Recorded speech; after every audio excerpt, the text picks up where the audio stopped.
નમસ્કાર, આપની સાથે હું છું બિનલ। હવે જોઈએ સમાચાર વિગતવાર। તો રશિયા અને યુક્રેન વચ્ચે જે વાટાઘાટો થઈ રહી છે તેવામાં બીજી વાર થયેલી વાટાઘાટો પણ નિષ્ફળ નીવડી છે। બીજા તબક્કાનું કોઈ પરિણામ સામે આવ્યું નથી। ત્રીજી બેઠક ઝડપથી યોજાય તેવી શક્યતાઓ દેખાઈ રહી છે। રશિયા અને યુક્રેન વચ્ચેની બીજા તબક્કાની વાટાઘાટો પણ નિષ્ફળ નીવડી। બંને દેશો નમતું જોખવા તૈયાર નથી અને સતત 9મા દિવસે આજે પણ યુદ્ધ યથાવત રહેશે। ત્રીજી બેઠકની ઝડપી યોજાય તેવી શક્યતાઓ હાલ વ્યક્ત કરવામાં આવી રહી છે, કેમ કે યુક્રેન અને રશિયા વચ્ચેનું યુદ્ધ જે સમગ્ર વિશ્વને ક્યાંક ને ક્યાંક અસર કરી રહ્યું છે, તેવામાં રશિયા જે રીતે યુક્રેન પર હુમલો કરી રહ્યું છે, જોકે સામે પક્ષે યુક્રેન પણ જવાબ આપી રહ્યું છે। 9મા દિવસે પણ બંને દેશો આરપારની લડાઈ કરી રહ્યા છે। રશિયા અને યુક્રેન બંને આમને સામને ટક્કર આપી રહ્યા છે। બંનેમાંથી એકે નમતું જોખવા તૈયાર નથી। બીજા તબક્કાની વાટાઘાટો યોજાઈ હતી, જેનું પણ કોઈ નક્કર પરિણામ સામે આવ્યું નથી। હવે ત્રીજી બેઠક ઝડપથી યોજાય તેવી શક્યતા છે। સંવાદદાતા કેતન જોડાયા છે। કેતન, જે બીજા તબક્કાની વાટાઘાટો પણ નિષ્ફળ નીવડી, બંનેમાંથી એકે નમતું જોખવા તૈયાર નથી। બિલકુલ વિનલ, બંને દેશો નમતું જોખવા તૈયાર નથી અને એક રીતે કહી શકાય કે યુક્રેન ની જ્યાં યુદ્ધમાં હંમેશા પીછેહટ રહી છે, તે વિવિધ આંતરરાષ્ટ્રીય દેશો પાસેથી વધુ ને વધુ સમર્થન હાંસલ કરવા માટે અત્યારે હાલ એડી ચોટીનું જોર લગાવી રહ્યું છે। પરંતુ સૌથી મહત્વપૂર્ણ બાબત એ છે કે રશિયા ક્યાંય અટકવાના મૂડમાં દેખાતું નથી અને સતત હુમલાઓ વધુ તેજ કરી દીધા છે અને એક પછી એક શહેરોને તે તબાહ કરી રહ્યું છે અને સાથે સાથે તેની પર કબજો મેળવી રહ્યું છે। તેમાં પૂર્વ યુક્રેન સાઈડે જે સ્થિતિ જે વણસેલી હતી તેમાં વધુ ને વધુ અત્યારે હાલ યુદ્ધ ઘેરું બની રહ્યું છે અને તેને કારણે અનેક નાગરિકો યુક્રેન છોડીને પોલેન્ડ બોર્ડર થઈને અન્ય દેશોમાં જવા મજબૂર બન્યા છે। બીજી તરફ ભારતે પણ પોતાનું જે ઓપરેશન ગંગા જે છે તે તેજ બનાવી દીધું છે। જો કે એટલું એક આશા જરૂર દેખાઈ રહી છે કે બે તબક્કા ભલે નિષ્ફળ ગયા હોય, પરંતુ ત્રીજા તબક્કાની જે વાટાઘાટો છે તે કરવા માટે બંને દેશો રાજી થઈ ગયા છે। જી કેતન, સમગ્ર વિગતો આપવા બદલ આભાર। જે રીતેની હાલની સ્થિતિ છે, જે જોતા બીજા તબક્કાની વાટાઘાટો તો નિષ્ફળ નીવડી છે, પરંતુ ત્રીજા તબક્કાની વાટાઘાટો માટે બંને દેશો તૈયાર થઈ ચૂક્યા છે।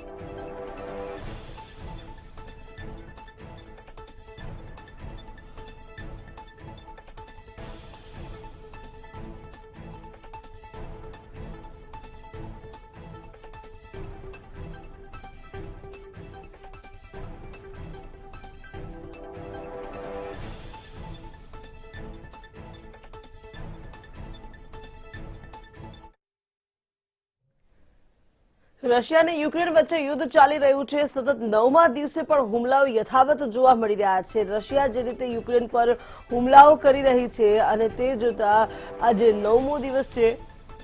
જાપોરિજિયા પરમાણુ પાવર પ્લાન્ટ પાસે આગ લાગી હતી। યુરોપનો સૌથી મોટો ન્યુક્લિયર પાવર પ્લાન્ટ છે આ, અને રશિયા પરમાણુ પાવર પ્લાન્ટ પર હુમલો બંધ કરે તેવું યુક્રેનનું કહેવું છે। યુક્રેનના એનહ્યોદર ન્યુક્લિયર પ્લાન્ટ પર હુમલો કરવામાં આવ્યો છે અને યુક્રેનના કેટલાક શહેરો પર હવાઈ હુમલાનો ખતરો પણ હાલ તોળાઈ રહ્યો છે। ઓડિશામાં હવાઈ હુમલાને લઈને એલર્ટ પણ જાહેર કરી દેવામાં આવ્યું છે। યુરોપનો સૌથી મોટો ન્યુક્લિયર પાવર પ્લાન્ટ છે અને તેની પર રશિયાએ હુમલો કર્યો છે। જોકે યુક્રેનનું કહેવું છે કે પરમાણુ પાવર પ્લાન્ટ પર હુમલો બંધ કરે રશિયા, જ્યારે રશિયા જે રીતે સતત હુમલાઓ કરી રહી છે અને યુક્રેનને તોડવાના પ્રયત્નો થઈ રહ્યા છે, અને તેવામાં આજે સતત 9મા દિવસે રશિયા યુક્રેન પર હુમલો કરશે। પરમાણુ પાવર પ્લાન્ટ જે છે તેની પર રશિયાએ હુમલો કર્યો છે અને ત્યારબાદ જે આગ લાગી હતી અને રશિયાએ પરમાણુ પાવર પ્લાન્ટ પર હુમલો બંધ કરે તેવું યુક્રેનનું જોકે કહેવું છે અને ન્યુક્લિયર પ્લાન્ટ જે છે સૌથી મોટો યુક્રેનનો, તેને આ વખતે રશિયાએ નિશાન બનાવ્યું છે અને યુક્રેને આ સાથે કેટલાક શહેરોને હવાઈ હુમલાનો ખતરો દેખાતા એલર્ટ પણ કરી દીધા છે।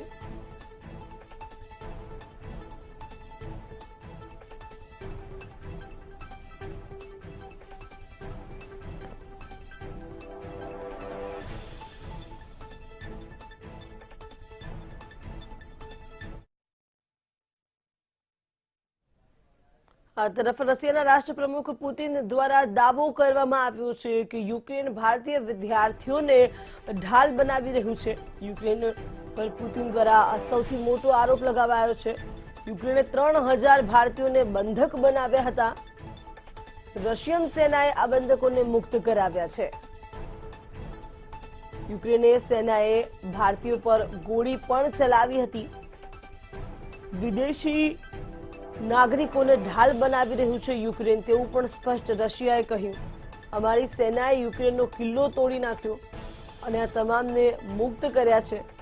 રહેણાંક વિસ્તારમાં સૈન્ય કાર્યવાહી પણ નથી કરી તેવું પુતિને કહ્યું છે.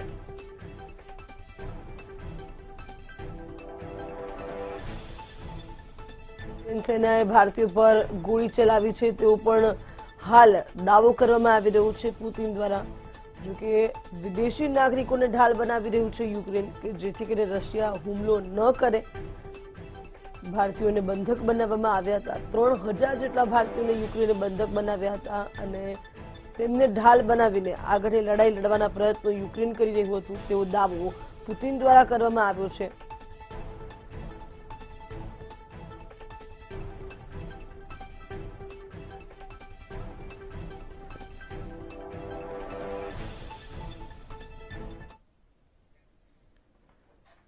હાલ મહત્વના સમાચાર મળી રહ્યા છે તેની પર નજર કરવામાં આવે તો યુક્રેનથી હેમખેમ 3 અમદાવાદીઓ પરત ફર્યા છે. હાલ તેમના પરિવારજનોએ રાહતનો શ્વાસ લીધો છે.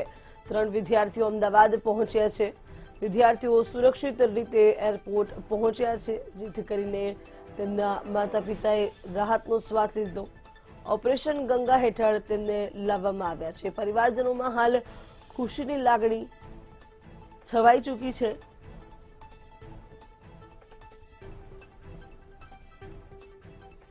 યુક્રેનથી આ 3 વિદ્યાર્થીઓને સહી સલામત પરત લાવવામાં આવ્યા છે.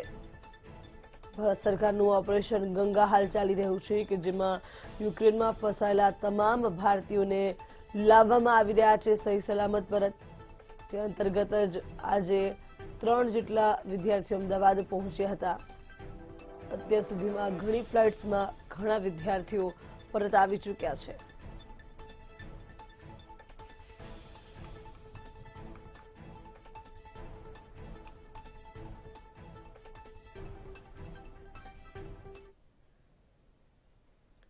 આ તરફ અમરેલીમાં યુક્રેનમાં ફસાયેલી વધુ એક વિદ્યાર્થીની હેમખેમ ઘરે પરત ફરતા માતા પિતાના આંખમાં હરખના આંસુ આવી ગયા હતા. બગસરાની શ્વેતા છેલ્લા 2 વર્ષથી MBBSનો અભ્યાસ કરતી હતી, પરંતુ યુક્રેન અને રશિયા વચ્ચે યુદ્ધ શરૂ થતા અનેક ભારતીય વિદ્યાર્થીઓ યુક્રેન અને તેની બોર્ડર પર ફસાયા છે. ત્યારે જન્મદિવસના દિવસે જ દીકરી ઘરે સુરક્ષિત પહોંચતા પરિવારે કેક સાથે તેમનું સન્માન કર્યું હતું.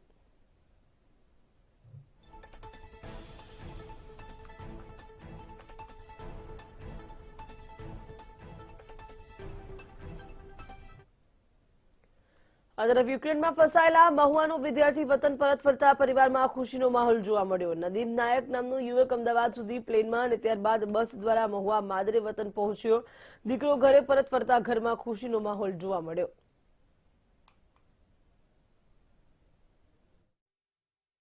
અમારે પ્રોબ્લેમ એ હતી કે આ બધું યુદ્ધનું થઈ ગયું હતું. પછી અમારે ભૂખ્યા પ્યાસા હતા અને થોડુંક ખાવા પીવામાં થોડીક તકલીફ થઈ હતી.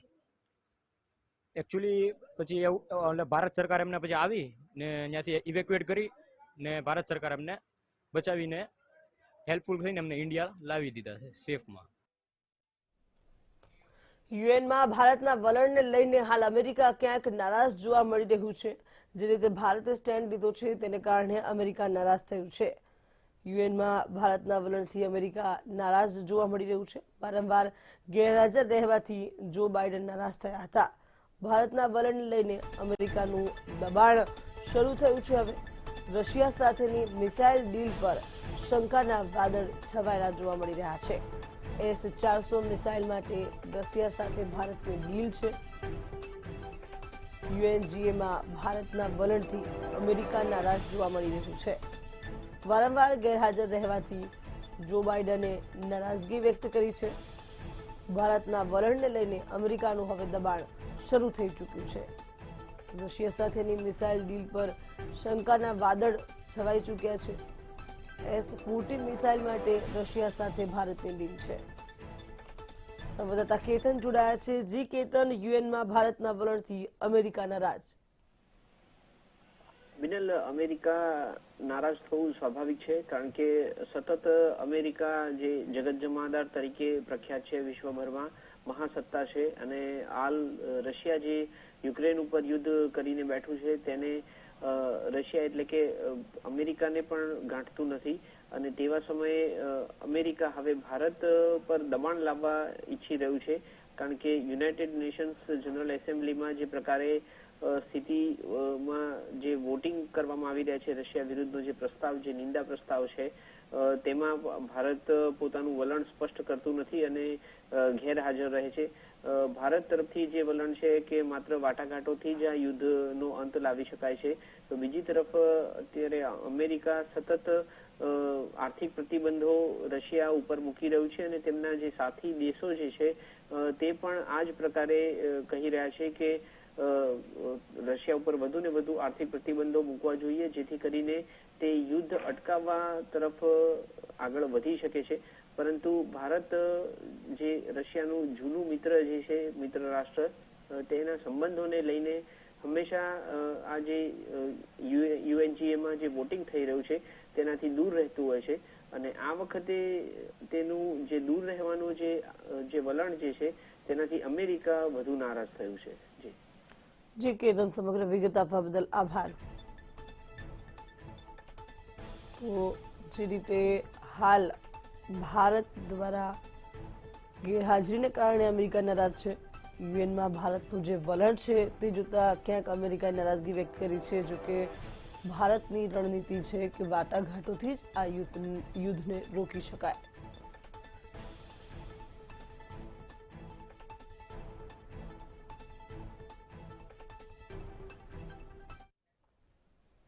આગળ વાત કરવામાં આવે તો ક્વાડ બેઠકની અંદર પ્રધાનમંત્રી નરેન્દ્ર મોદીએ ભાગ લીધો હતો। જે રીતે આ બેઠક મળી હતી, રશિયા અને યુક્રેન વચ્ચે ક્વાડ બેઠક યોજાઈ હતી। ભારત, અમેરિકા, ઓસ્ટ્રેલિયા, જાપાને ભાગ લીધો હતો। ચારેય દેશોના વડાઓએ વર્ચ્યુઅલી હાજર રહ્યા હતા। પીએમ મોદીએ કહ્યું કે ઉદ્દેશ્યથી ભટકવું ન જોઈએ। યુક્રેન રશિયા યુદ્ધ બાબતે પણ ચારેય દેશો વચ્ચે ચર્ચા થઈ હતી। રશિયા અને યુક્રેન વચ્ચે ક્વાડ બેઠક યોજાઈ હતી। ભારત, અમેરિકા, ઓસ્ટ્રેલિયા અને જાપાને આમાં ભાગ લીધો હતો।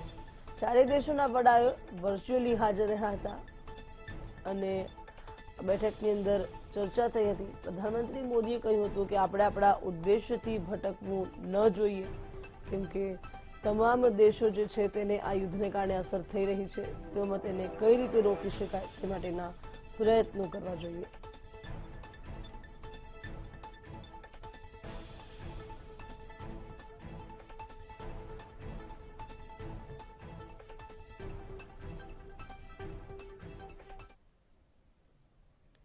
અને સમાચારો પર નજર કરવામાં આવે તો ગુજરાત વિધાનસભા બજેટ સત્રનો આજે ત્રીજો દિવસ છે। ગઈકાલે બજેટને રજૂ કરવામાં આવ્યું હતું અને હવે જે રીતે અલગ અલગ જે વિધાયકો છે તે પસાર થઈ શકે છે। આજે 10 કલાકે બેઠકોનો પ્રારંભ થશે।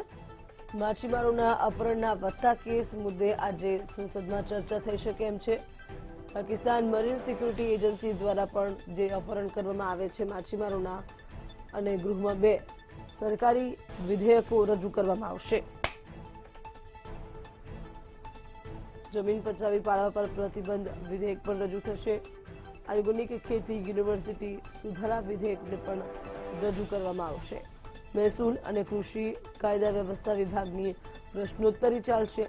પાકિસ્તાન મરીન સિક્યુરિટી એજન્સી દ્વારા જે અપહરણ કરવામાં આવે છે માછીમારોના, તેને લઈને પણ આજે ગૃહમાં ચર્ચા કરવામાં આવશે। જોકે વિપક્ષ પણ જે રીતે સજ્જ જોવા મળી રહ્યું છે કે એ તમામ જે પ્રશ્નો છે તે પ્રશ્નો સાથે ઘેરશે સરકારને। જોકે 2 વિધેયકો પણ પસાર થવાના છે।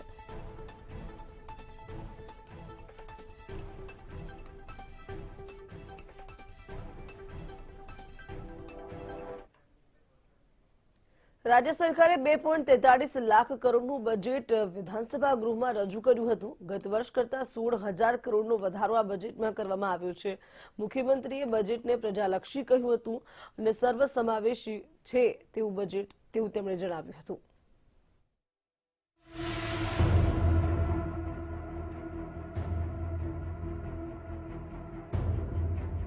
રાજ્ય સરકારના આજના વર્ષ 2022-23ના વર્ષમાં કરવેરાના વર્તમાન માળખામાં કોઈ ફેરફાર કર્યા નથી. આ બજેટમાં સરકારે જે પગલાં લીધા છે તેનાથી પગારદારો અને ઉદ્યોગોને ફાયદો થશે.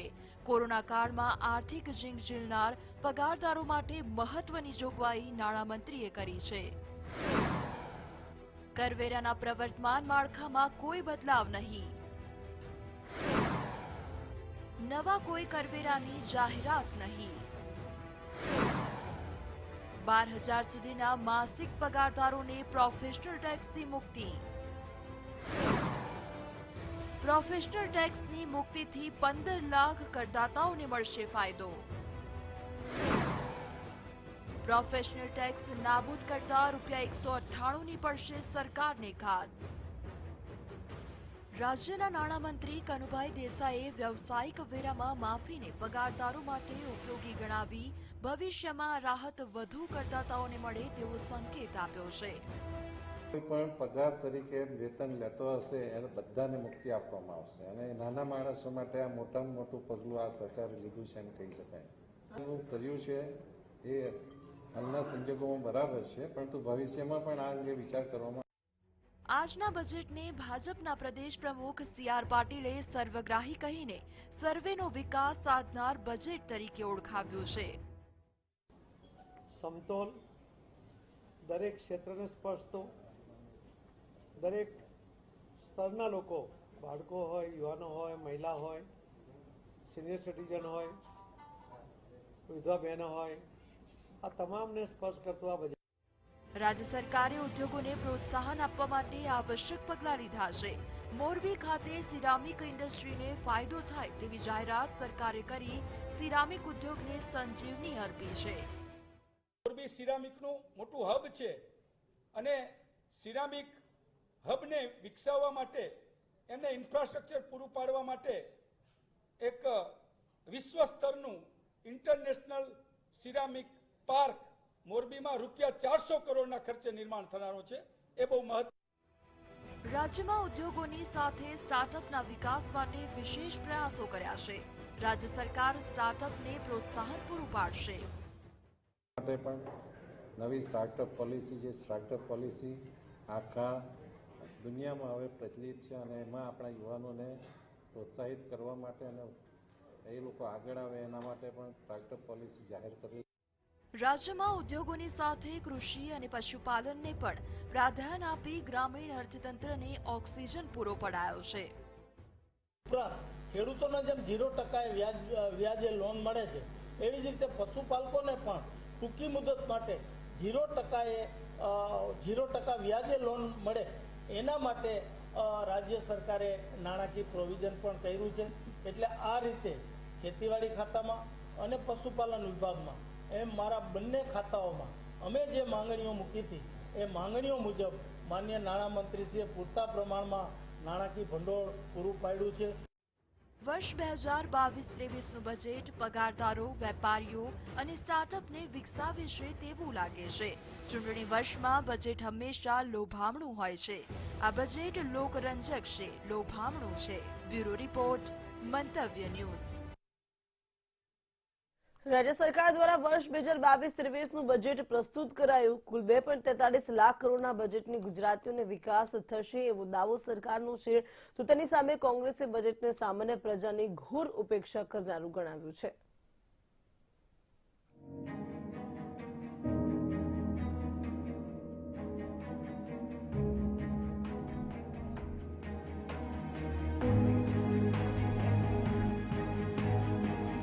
રાજ્યના નાણામંત્રી કનુ દેસાઈ દ્વારા આજે વિધાનસભામાં બજેટ રજૂ કરાયું. શાસક પક્ષ દ્વારા આ બજેટને પ્રજાલક્ષી અને સર્વસમાવેશી બજેટ ગણાવી રાજ્યના લોકોની અપેક્ષા પૂર્ણ કરનારું બજેટ કહેવાયું છે. રાજ્યના નાણામંત્રીએ બજેટને નવા ગુજરાતના નિર્માણ કરનારું ગણાવ્યું છે. આ બજેટની તૈયારી કરતા અમે બધા લોકોને, દરેક ક્ષેત્રને અને દરેક સમાજને આવરી લઈને ગુજરાતનો વિકાસ કેવી રીતે થાય અને એના માટે શું શું પગલાં લેવા એ ઘણી બધું મંથન કરીને આ અમારી ટીમે એક સુંદર બજેટ રજૂ કર્યું છે. એમાં ખેડૂતોથી લઈ માછીમારો, પશુપાલકો, વિદ્યાર્થીઓ અને ખાસ કરીને મહિલાઓ અને આદિવાસી વિસ્તારના લોકો માટે ઘણી બધી જોગવાઈઓ કરવામાં આવી. પૂર્વ નાણામંત્રી નીતિન પટેલે નાણામંત્રી કનુ દેસાઈના બજેટને સર્વાંગી વિકાસ કરનાર બજેટ તરીકે કહ્યું છે. આમ જોઈએ તો વિદ્યાર્થીથી માંડીને વૃદ્ધ સુધી અને આદિવાસીથી માંડીને ખેડૂત સુધી દરેક જ્ઞાતિ, જાતિ, સમાજ, વર્ગને આવરી લેતું આ બજેટ છે. રાજ્યના સબકા સાથ સબકા વિકાસને આધારે નવા ગુજરાત નિર્માણ માટેના વર્ષ 2022-23ના બજેટના દાવાને કોંગ્રેસે ખારીજ કર્યા છે. કોંગ્રેસ માને છે કે આ બજેટમાં નવું કશું નથી. બજેટથી ગુજરાતમાં નક્કર કોઈ ફાયદો થશે નહીં. કહેવાતા અમૃતકાળમાં બેરોજગાર યુવાનોના જીવતરમાં ઝેર રેડનારું બજેટ એટલા માટે છે કે આ બજેટમાં એક પણ સરકારી નોકરી આપવાની, ખાલી પડેલા સરકારી પદોમાં ભરતી કરવાની એક પણ વાત કરવામાં આવી નથી. નાના અને મધ્યમ કક્ષાના ઉદ્યોગો, બેરોજગાર યુવાનો અને એન્ટરપ્રિન્યોર્સ અને સાથોસાથે દલિત, આદિવાસી, ઓબીસી અને લઘુમતી આવા વંચિત વર્ગોની સૌની ઘોર ઉપેક્ષા કરનારું આ મોસ્ટ શોકિંગ બજેટ છે. રાજ્યના વિકાસની રૂપરેખા નક્કી કરતા પ્રજાનો મહત્વનો દસ્તાવેજ એ અંદાજપત્ર છે. પણ હાલ આ અંદાજિત અંદાજપત્ર રજૂ કરતા જ રાજનીતિનો આરંભ થઈ ગયો છે. ત્યારે બજેટ સબકા સાથ સબકા વિકાસને કેવી રીતે યથાર્થ કરશે એ મોટો પ્રશ્ન છે. બ્યુરો રિપોર્ટ, મંતવ્ય ન્યૂઝ. આગળ વાત કરવામાં આવે તો રાજ્યમાં 2 IAS ની બદલી કરવામાં આવી છે. જે સમાચારો પ્રાપ્ત થઈ રહ્યા છે તે અનુસાર રાજ્યમાં 2 IAS ની બદલી કરવામાં આવી છે. મુકેશ પુરી અને મનીષ ભારદ્વાજની બદલી કરવામાં આવી છે. મુકેશ પુરી અને મનીષ ભારદ્વાજ જેમની બદલી થઈ છે. મુકેશ પુરીને કૃષિ વિભાગના ACS બનાવાયા. મુકેશ પુરીને GSFCનો વધારાનો ચાર્જ પણ સોંપવામાં આવ્યો છે. મનીષ ભારદ્વાજ બન્યા છે કલ્પસરના પ્રિન્સિપાલ સેક્રેટરી. રાજ્યના 2 IASની બદલી કરવામાં આવી છે, જેમાં મુકેશ પુરી અને મનીષ ભારદ્વાજ. મુકેશ પુરીને કૃષિ વિભાગના ACS બનાવાયા છે. મુકેશ પુરીને GSFCનો વધારાનો ચાર્જ પણ સોંપવામાં આવ્યો છે. મનીષ ભારદ્વાજને બનાવાયા છે કલ્પસરના પ્રિન્સિપાલ સેક્રેટરી. જે રીતેની વિગતો આવી રહી છે તે અનુસાર રાજ્યના 2 IASની બદલી કરવામાં આવી છે અને જેમાં મુકેશ પુરી અને મનીષ ભારદ્વાજ જે બંનેની બદલી કરાઈ છે.